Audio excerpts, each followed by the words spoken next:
สิ้นทำลายวันและกันทำลายอารยะทำลายวัฒนธรรม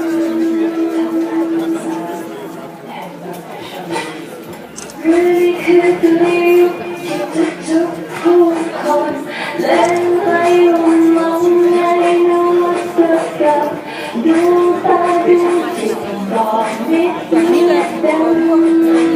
ไม่ใช่ของคนสุโขทัยนี่แหละแต่ว่าเขาเป็น